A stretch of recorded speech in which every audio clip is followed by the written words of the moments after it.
2. Pitágoras filósofo. La doctrina pitagórica. La principal autoridad en la historia de la doctrina pitagórica es Aristóteles. Por la misma época, dice en la Metafísica, y aún antes, los llamados pitagóricos se dedicaron principalmente a las matemáticas y las hicieron realizar grandes progresos, pero educados exclusivamente en estos estudios, imaginaron que los principios de las matemáticas son también los principios de todos los seres. Como los números son naturalmente los primeros entre los principios de este orden, creyeron descubrir en ellos una multitud de semejanzas con los seres y los fenómenos, en mayor número que las que pueden descubrirse entre los fenómenos y el fuego, la tierra o el agua. Por ejemplo, dijeron los pitagóricos, determinada modificación de los números es la justicia, otra distinta el alma y la razón, tal otra representa la ocasión favorable para obrar, y lo mismo ocurre con cada objeto en particular. En segundo lugar, estos filósofos observaron que todos los modos de la armonía musical y las relaciones que la componen se resuelven en números proporcionales. De esta manera, descubriendo que el resto de las cosas modela esencialmente su naturaleza conforme a todos los números y que los números son los primeros principios de la naturaleza entera, los pitagóricos concluyeron que los elementos de los números son también los elementos de todo lo que existe, e hicieron del mundo, considerado en su conjunto, una armonía y un número.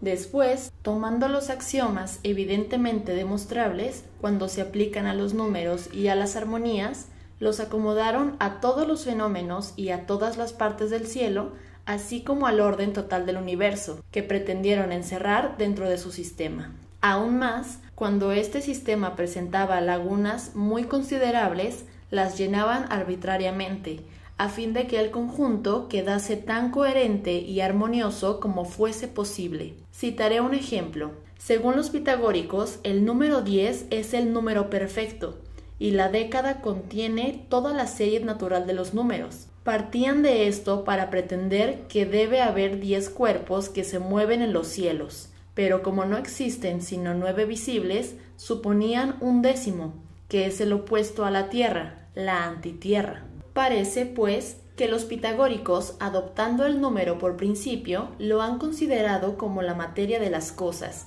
y la causa de sus modificaciones y cualidades. Ahora bien, los elementos del número son lo par y lo impar, siendo lo primero ilimitado y lo segundo limitado o finito. La unidad es impar, de igual manera que es ella la que da nacimiento a la serie entera de los números, y los números, lo repito, forman el mundo entero según los pitagóricos. Entre estos filósofos hay también otros que reconocen 10 principios, arreglados y contenidos en series paralelas. Finito, infinito, limitado, ilimitado, par, impar, unidad, pluralidad, derecha, izquierda, masculino, femenino, reposo, movimiento, recta, curva, luz, tinieblas, bueno, malo, cuadrado, oblongo. Esta es, según parece, la clasificación que acepta también Alcmión de Crotona, sea que la haya tomado de los pitagóricos o que los pitagóricos la hayan tomado de él. Alcmión era joven cuando Pitágoras ya era viejo, pero, como quiera que sea, las ideas de ambos se aproximan mucho. Para él también, la mayor parte de las cosas humanas son dobles, pero no determina las oposiciones con la exactitud que usaban los pitagóricos. Las elige al azar, lo blanco y lo negro, lo dulce y lo amargo, lo bueno y lo malo, lo pequeño y lo grande. Pone una enfrente de otra estas oposiciones de una manera confusa, mientras que los pitagóricos precisan el número y naturaleza de esos contrarios. Lo que se puede afirmar de ambos sistemas es que consideraban como contrarios los principios de las cosas, pero es solo en otras escuelas donde podemos aprender cuántos son esos principios y lo que son. Sin embargo, basta consultar estas teorías para percibir claramente cómo se pueden referir los principios aceptados por estos filósofos a las causas que hemos enumerado. Todo lo que se observa es que han ordenado los elementos en el solo género de la materia, pues según ellos, la sustancia de las cosas se compone y se forma de los elementos que están primitivamente en ella. Los pitagóricos, a semejanza de los heliácticos, admiten también dos principios: la sola adición que hayan hecho y que los distingue porque les puede ser señalada como propia, consiste en que ellos no han visto en lo finito y lo infinito y la unidad naturalezas diferentes de las cosas, como por ejemplo el fuego, la tierra o algún otro elemento de este género, sino que han tomado lo infinito en sí o la unidad en sí, por la esencia misma de las cosas a las cuales se atribuye la infinitud o la unidad.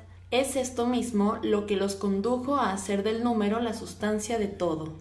En el pasaje que antecede y en algunos otros menos importantes, Aristóteles refiere lo que en su tiempo se sabía de los pitagóricos, pero está muy lejos de pretender que tal haya sido todo el contenido de la doctrina primitiva. Todos los autores convienen en que Pitágoras no dejó nada escrito y que las primeras generaciones de sus discípulos tampoco se dedicaron a redactar sus enseñanzas. El primer libro formal de la escuela es el de Filolao, intitulado Las Bacantes, del cual nos han llegado solo fragmentos. Revela un sistema del mundo que sin duda no es ya el de Pitágoras, aunque con él se relacione estrechamente. Las otras autoridades sobre el pitagorismo son referencias todavía más incompletas y lejanas de la fuente de la doctrina. Los fragmentos de Arquitas, discípulo de Filolao, algunas referencias de Heródoto y pasajes de obras perdidas del mismo Aristóteles es cuanto como auténtico mencionan los comentadores más modernos. Otra peculiaridad que señalan todos los historiadores de esta escuela es el carácter doble de su doctrina. Su concepto principal era no solo secreto, sino quizá oscuro y casi inefable, lo que los obligaba a emplear constantemente un lenguaje simbólico. En los libros se nos han conservado las metáforas y las fórmulas, pero en vano buscaremos la voz que las desentraña a la hora de las revelaciones, en la inspiración que dan al pensamiento, la música, los bailes y el misterio de la noche. A semejanza de las veladas dionisíacas, bacanales llamaron los antiguos a las sesiones pitagóricas. Pero así como las literaturas de la época nos describen los ritos de Dionisos, sin revelarnos su don de enardecer los corazones con el vino, el desenfreno y la alegría del goce, las tradiciones no nos comunican el intuir secreto de los convites de los iniciados, el misterio de aquellas orgías del alma. Algunos entusiastas, en distintas épocas, sintiendo una especie de contagio de aquel ambiente lejano, se han aventurado en las suposiciones trascendentales. La crítica histórica, más modesta y acertada, ha tenido que ceñirse a las interpretaciones casi textuales en que el fondo de la doctrina se nos aleja y pierde. ¿Cuál es la interpretación que debe darse del concepto del número? En tres de esos aspectos se han fijado principalmente los autores, a saber, el aritmético o cuantitativo, el analítico o esencial y el geométrico o formal. Aspecto aritmético de la teoría del número. Tomar el número, elemento aritmético, como punto de partida y seguir con la imaginación toda la serie de los números posibles, y suponer que los fenómenos se desenvuelven en serie igual que la de los números, es quizá la forma primitiva de la doctrina. Debe observarse que, conforme a esta tesis, los números no son, como las ideas platónicas, prototipo independiente de las cosas, sino la esencia y la ley de su desarrollo. Suponer que los números poseen esencia propia, de la cual son copia de los fenómenos, es introducir un principio ajeno a la doctrina primera y afirmar la existencia de dos órdenes diversos, el orden perfecto de los números y el orden natural que lo imita. Seller se funda en algunas frases de Aristóteles para admitir la posibilidad de que tal haya sido la doctrina aceptada por algunos pitagóricos, pero es casi seguro que esta creencia en la realidad del orden matemático puro es posterior, derivada de la más moderna teoría platónica de las ideas. El primer desarrollo natural del principio que afirma todo es número se encuentra en la doctrina que pretende hallar el número no en un orden metafísico independiente, sino en el seno de los fenómenos mismos como su íntima ley y progreso natural. El mismo Seller observa que en la época de la especulación pitagórica no estaba precisada aún la distinción de formas y materia. Consideraban los números, dice, como una expresión de las relaciones de las sustancias. Buscaban directamente en ellos la esencia y sustancia de lo real, el ritmo y sustancia de lo real, habría que agregar. Aristóteles también nos dice, para los pitagóricos los elementos del número era el elemento de las cosas, es decir, que el número era en las cosas una especie de formación interna de cauce uniforme y progresivo. El universo infinito está compuesto de partes que se mueven según ritmos uniformes. Cada cuerpo, al vibrar en el espacio, emite un sonido, más o menos agudo según la velocidad que lleva. La ley de los movimientos en los cosmos es la misma que la de los sonidos en la escala musical. En el cielo, los astros son como las notas de la octava. Al girar en sus órbitas, producen un agrandado concierto, armonía sublime que los oídos humanos no escuchan porque se han acostumbrado a él, como los habitantes de las costas al ruido del mar, porque sus oídos son imperfectos. Tal es la tesis original del pitagorismo. Aspecto analítico del número, Filolao. Filolao es el más penetrante investigador de la esencia del número. No se conforma con el número aritmético, elemento de cantidad, mónada homogénea. Para hacer su metafísica atiende a la composición de la mónada, la divide en sus elementos par e impar. Asimila a esta división todas las otras oposiciones que se encuentran en el universo y expresa la tesis de que cuanto existe depende de la acción combinada de dos principios contrarios.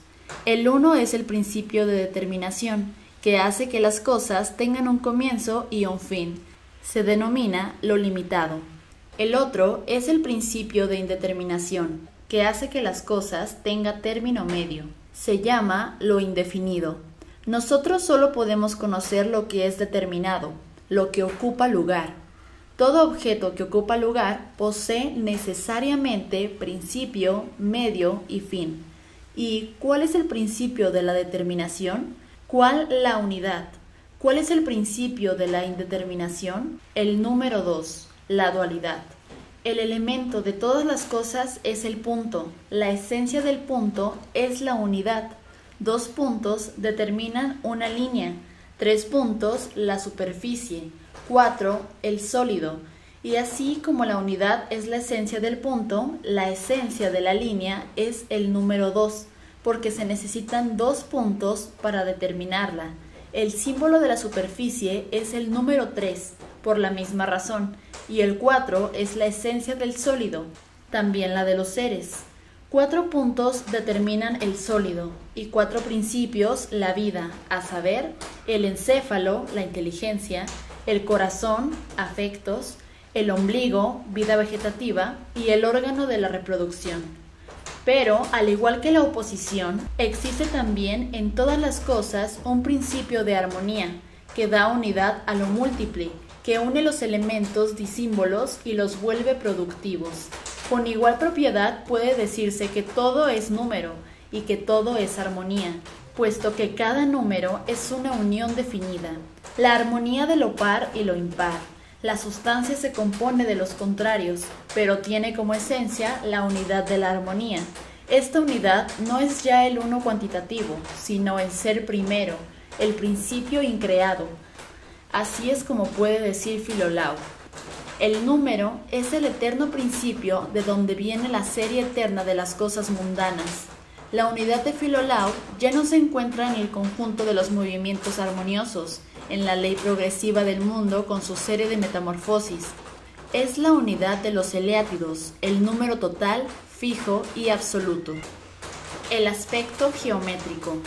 La interpretación geométrica del número quita a la doctrina pitagórica todo su prestigio misterioso, la vuelve clara y lógica, la moderniza, pudiéramos decir, dándole principios completamente formales e inteligibles, aunque totalmente vacíos de contenido espiritual. Ritter pretende reducir el pitagorismo a fórmulas de razón, considera que lo más importante en Filolao es la tesis de lo limitado y lo ilimitado. Los pitagóricos, dice, sostenían que el número era el principio de las cosas, porque para ellos lo primario y lo simple constituía el principio. Ahora bien, lo primario del cuerpo consiste en superficies, lo primario de la superficie es la línea, y lo de la línea el punto, que llamaban ellos unidad mónada, perfectamente simple en su composición y que, por lo mismo, no admitía nada anterior ni más simple. Y como esas unidades son números, los números deben ser el principio de las cosas. La doctrina de los números tiende a explicar los cuerpos por medio de principios incorpóreos, ya que los puntos del espacio son inextensos. Todo lo que se ha dicho a este respecto confirma lo que en realidad está implícito en el mismo término número. Los pitagóricos resolvían la existencia corpórea en puntos que constituyen el último límite a que puede llevarse el cuerpo. La limitación referida a los cuerpos era para ellos la existencia de una multitud de puntos ligados misteriosamente en el espacio, y la proposición que dice: todas las cosas consisten en números cuya existencia es irreal, incorpórea, se expresa también con estas palabras. Todas las cosas se componen de puntos o unidades especiales que, tomadas juntas, constituyen el número. Después de reducir lo limitado de Filolao a la noción del punto abstracto de los geómetras, Ritter equipara lo ilimitado con el intervalo que separa los puntos, y este intervalo vacío sirve, según él, para facilitar el concepto del espacio, lleno de mónadas o números. Aunque los puntos eran incorpóreos, el cuerpo venía a ser compuesto de las mónadas y los intervalos.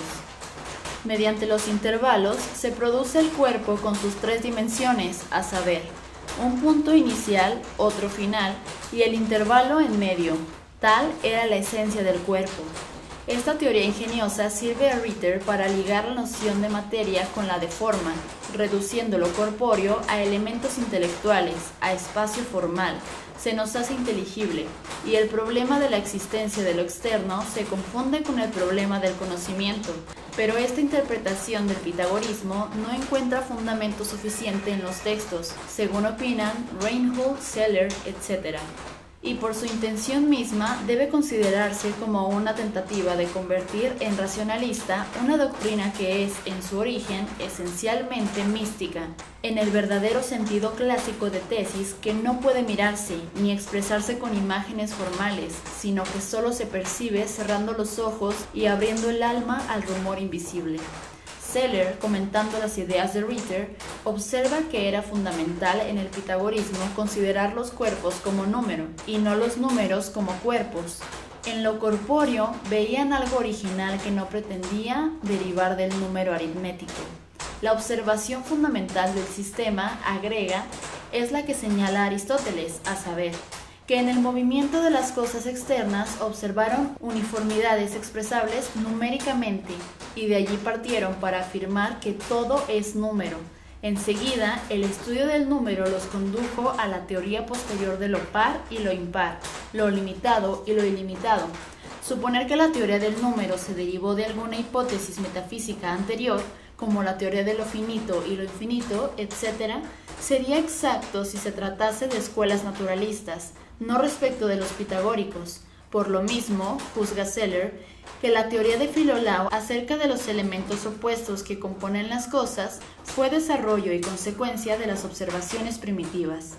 Puedo aceptar, continúa Seller, que la filosofía pitagórica surgió primitivamente del problema de las condiciones del conocimiento y no de investigaciones sobre el origen de las cosas, que los números eran considerados por los pitagóricos como el principio de ser, no porque creyeron percibir en las proporciones numéricas la base permanente del fenómeno, sino porque sin número nada parecía cognoscible y porque, de acuerdo con el célebre principio, lo semejante conoce a lo semejante. La base del conocimiento debe también encontrarse en la realidad. Pero no por eso acepta Seller la teoría de los que derivan el número del problema del conocimiento, sino que se atiene más bien a la opinión de Aristóteles, que clasificaba a los pitagóricos como filósofos simplemente, Y dice, por último, de la vida espiritual de los pitagóricos nació el afán de la investigación independiente acerca de la causa de las cosas. Este afán los hizo buscar explicación a la naturaleza y enseguida procuraron hallar en ella fundamento a su actividad moral. Y como les pareció que la ley y el orden eran los más altos elementos de la vida humana, así en la naturaleza admiraron el orden y curso regular de los fenómenos, especialmente en el espectáculo de los cuerpos celestes y las relaciones de los tonos en la música. Creyeron percibir la base de toda regularidad en el orden y las relaciones armoniosas de los números, cuyo estudio científico ellos inauguraron.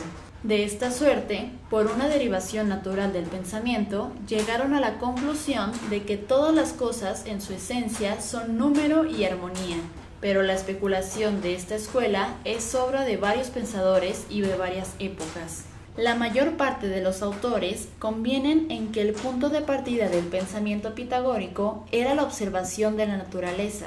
Desde Aristóteles, casi todos enseñan que el principio de la armonía nace del número y de las cosas, no de la conciencia. Schleiermacher, pensando sin duda que una filosofía espiritual por esencia, como la pitagórica, no puede derivarse únicamente de observaciones empíricas, sostiene el punto de partida subjetivo del pitagorismo.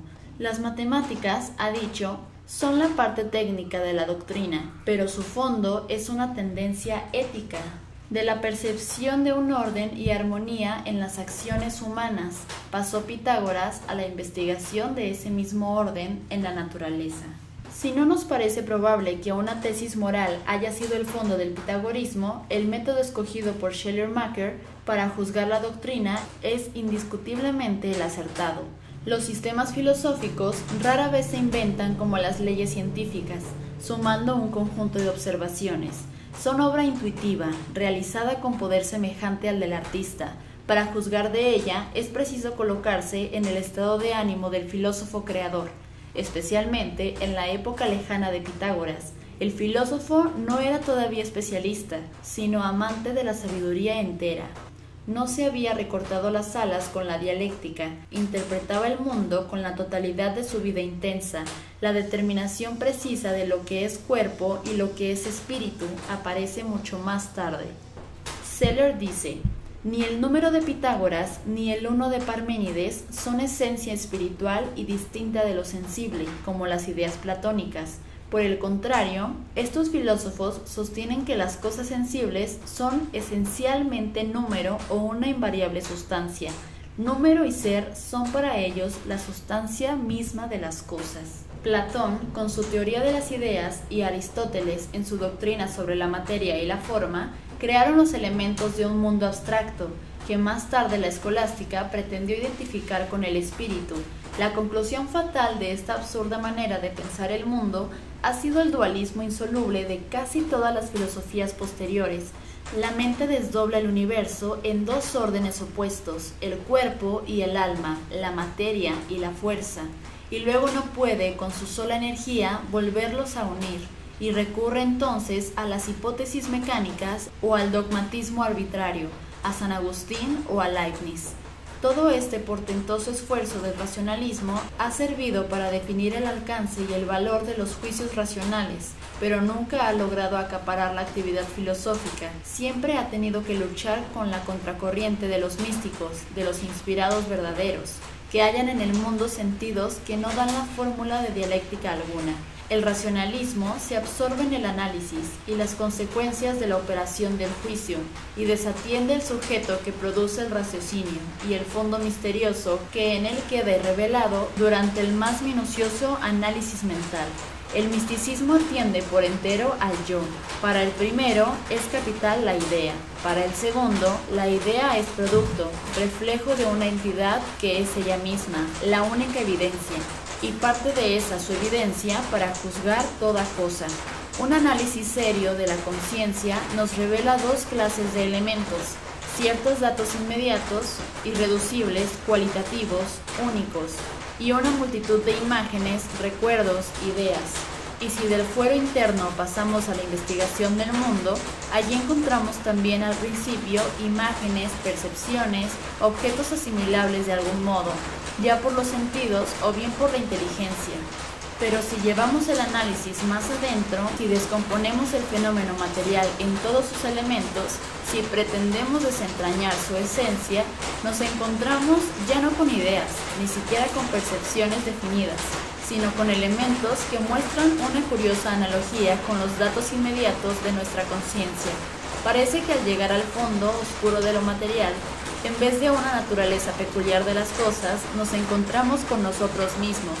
Esta extraña incapacidad en que nos hallamos para salir de nuestro propio ser, esta repetición de nuestro yo en lo externo, al principio desilusiona y desconcierta, porque no estamos del todo satisfechos del yo, y nos inquieta hallar por todas partes no otra cosa que él mismo. Pero, de todas maneras, esta es la derrota de la teoría de los dos mundos opuestos, el del cuerpo y el del alma. Solo que esta experiencia fundamental no es el espíritu el que sacrifica sus características para volver a una fusión modesta con la materia, su afín, sino que es la materia la que pierde sus características de limitación y pesantez para identificarse con el elemento subjetivo de la conciencia y ser en él una porción menos alerta, pero igual en esencia. Es la parte la que se vuelve irreal, la que asemeja como una extensión más o menos banal del espíritu, pero que éste recoge de nuevo dentro de sí a voluntad. Siempre se ha considerado el átomo como el tipo y elemento de lo corpóreo. La materia toda está compuesta de átomos y lo que forma la esencia del átomo forma también necesariamente la esencia de la materia. Según las más recientes hipótesis, el éter, la materia y la electricidad se confunden, y en el átomo eléctrico las dos corrientes positiva y negativa que lo forman son todavía esencia material, pero los electrones y las leyes de su acción y reacción recíproca dentro del átomo no son más que hipótesis fundadas en analogías con lo que se observa en los fenómenos sensibles y construidas de acuerdo con nuestra facultad de raciocinio. En el momento en que falta la experiencia, el elemento objetivo de la observación, y en que por lo mismo se hace necesario trabajar con hipótesis, no es ya lo externo lo que nos ocupa, sino los elementos ideales de nuestra mente. En el fondo del átomo, que es el fondo de la materia misma, la ciencia ya no encuentra percepciones. Puede decirse que ya no haya materia, sino concepto. Por eso nos habla de energía y nos describe el átomo como el punto en que se cruzan dos fuerzas, siendo estos dos elementos, el punto y la fuerza, ya propiamente subjetivos. De esta suerte puede afirmarse que la materia vuelve a ser espíritu. El concepto del átomo se identifica con el dato inmediato de la conciencia, la noción de fuerza, el sentimiento de esfuerzo de que nos habla Maine de Bigon. El viejo dualismo, fruto de la escolástica, no ha analizado más que la superficie de los fenómenos. Por nuestros modernos sondeos del objeto, nos hallamos colocados hoy en un punto de vista muy similar al de los antiguos, aunque dispongamos de más avanzados métodos. El retorno a Plotino se nos hace natural. Concebimos el universo entero como la obra multiforme de la energía. En algunos seres, la fuerza va de ascenso y produce la infinitud de las tendencias superiores. En otros fenómenos, la vemos como entorpecida y degradada. Se hace allí la materialidad sombría, pero no cambia de esencia. Es la misma potencialidad que anima lo más alto. Hay en la materia disminución, pero no ausencia total de esencia divina. La vida, nos dice Bergson, es un arranque superior de la energía. La materia es la energía de descenso, lo que a cada momento decae del arranque vital. Pero con el análisis hicimos tan profundas las diferencias entre el cuerpo y el alma que ahora es preciso volver sobre cada una de ellas para investigarlas y reducirlas a unidad. La labor de refusión comienza apenas. ¿Cómo engranan y coexisten después de la bifurcación operada por la razón los dos mundos, el de la materia y el del espíritu? ¿Cómo se resuelve ese conflicto del alma que tiende a las cosas superiores, pero no puede y quizá no debe abandonar sus adherencias múltiples con todo lo de abajo, con toda su parentela inferior carente de forma o de superior arranque? A causa de que este problema se ha hecho más sensible en el conflicto de los deseos y de los afectos, aunque tienen unas veces a lo de abajo y otras a lo más alto, se le han buscado soluciones internas, se le ha querido aplicar la ley moral, que aconseja la purificación de lo innoble y la corrección de lo imperfecto, pero esta solución, por respetable que sea, es solo parcial. Deja fuera todo el inmenso mundo de los objetos, borra el encanto insustituible de las cosas y nos da, en cambio, el mundo ideal de las virtudes, pero no tolera el corazón las exclusiones y sabe que las hay siempre que se suprime una orden para inventar sobre él, otro falso o superior. Lo que demandan las conciencias es la redención absoluta de todas las cosas. Todo lo prodigioso, animado, armonioso mundo de lo sensible, ¿se va a quedar eternamente fuera de nosotros mismos? ¿Acaso no hay manera de asimilarlo con nuestro vuelo íntimo? ¿Por qué se nos ha de arrancar si es parte de nuestra esencia misma? Para hacer esta asimilación de lo material, no basta el principio moral. Hace falta una noción que participe a la vez de la cosa y del alma. La pregunta dice, ¿cómo llegará la materia al espíritu? ¿Acaso le está divorciada para siempre? ¿Es cierto entonces que hay cielo e infierno, que a una parte de las cosas se condena fatalmente y solo otra pequeña se salva? Por eso hay que ir más lejos que Schleiermacher en la interpretación de Pitágoras. ¿Cómo había conquistado Pitágoras la unidad que absorbe en sí toda cosa? Es muy probable que, como dice Schleiermacher, observara dentro de sí la ley y el orden de los afectos e intentara después aplicar esa misma ley a lo externo, pero no debe haber sido este todo su pensamiento. Sin duda había algo más, pues no era la suya una ética, sino una estética.